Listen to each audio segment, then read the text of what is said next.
Good evening. I'm Rachel Maddow in for Kyl-Lieberman. This is Wednesday, July 9th, 118 days until the 2008 presidential election. Despite the restrictions on Americans doing business with Iran, American exports to that country have increased tenfold during the Bush administration, with America sending more cigarettes to that country than any other product, $158 million worth. So far, it doesn't seem to be a laughing matter, right?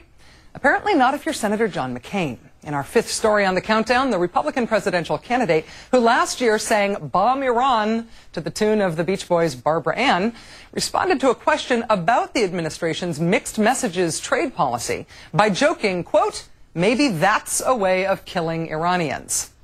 Yeah, still not funny. Trying to find it funny. Can't find it funny. And somehow, just hours later, we're supposed to take his reaction to Iran's missile test very seriously. The latest round of saber-rattling coming after Iranian state media reported it had test-fired 9 missiles, including a long-range missile they say is capable of reaching Tel Aviv.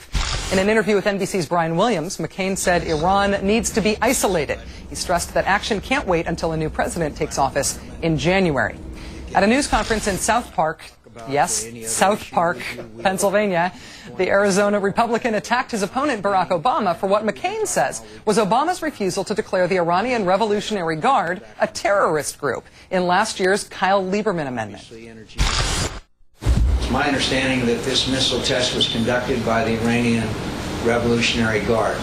This is the same organization that I voted to condemn as a terrorist organization when an amendment was on the floor of the United States Senate.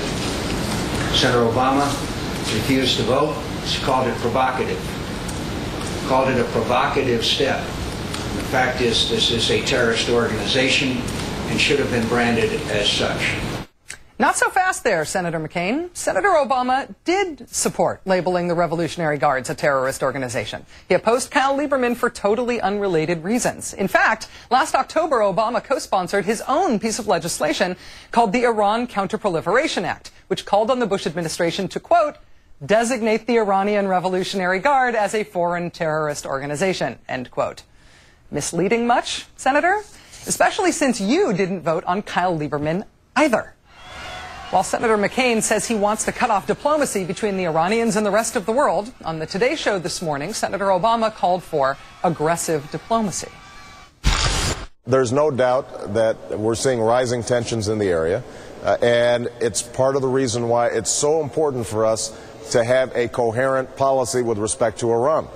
It has to combine much tougher threats of economic sanctions with direct diplomacy, opening up channels of communication so that we avoid provocation, but we give strong incentives for the Iranians to change their behavior. We've got to have the kind of aggressive diplomacy that unfortunately has been absent over the last several years.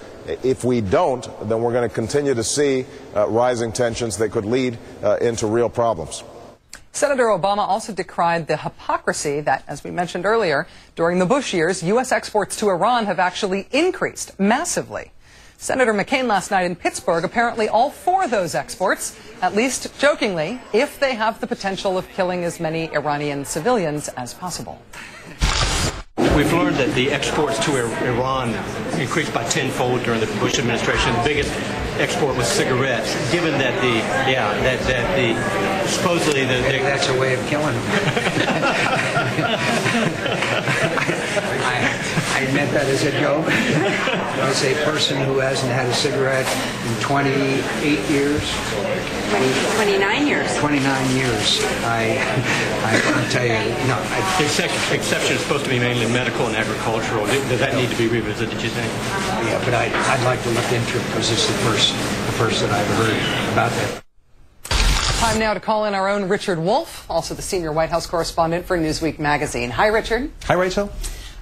Let's begin with the joke here. I know that Senator McCain says he was joking. He says right away that it was a joke, but it is a strange joke if you're under the impression that American policy toward Iran is to try to change their government's behavior, not to just kill Iranian civilians. Should McCain be getting questions about that rather unsubtle distinction?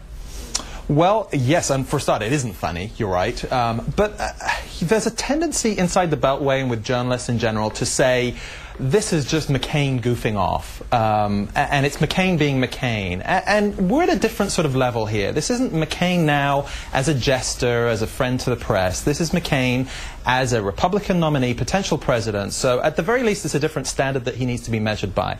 Most importantly, if you take him by his own standard, and Iran is this mortal threat to America, why would you joke about it? I mean, if it's that serious, then make people wake up to the threat. And at worst, of course, it just looks unpresidential and unfunny. Yeah. And potentially provocative right. In a foreign policy setting.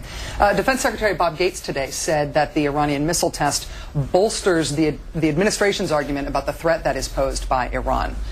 How is it that things going wrong proves that the administration's approach works? How is it that things going dramatically wrong means that they ought to keep doing more of the same?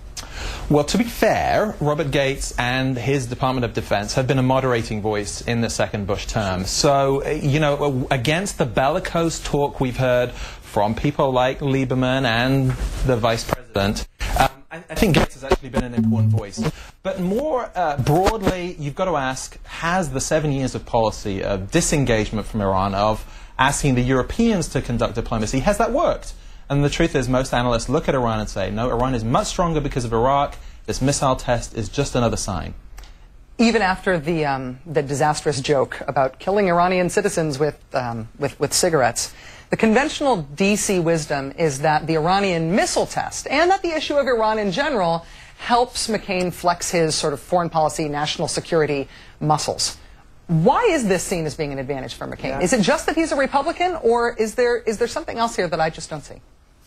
Well, this is a very tricky one, of course, because when Wes Clark raised these issues, it kind of backfired in a way that was really out of kilter. But McCain has made the argument, and his campaign commercials make the argument, that because of his military experience, therefore he has national security experience, and therefore he knows about all of this stuff. Well, it's quite clear from this and confusing Sunni and Shia, for instance, that there are real holes there, that if Obama were to make these kinds of errors, people would be jumping up and down saying, rookie, he's inexperienced. So that's one side of it. But I think more broadly, Republicans are in a hole if they think that every time there's a national security crisis, it's good for them. It's a bit like Democrats saying, hooray, it's a recession, it's great for us. It really is not good politics. People want to know how to be safe and secure and prosperous.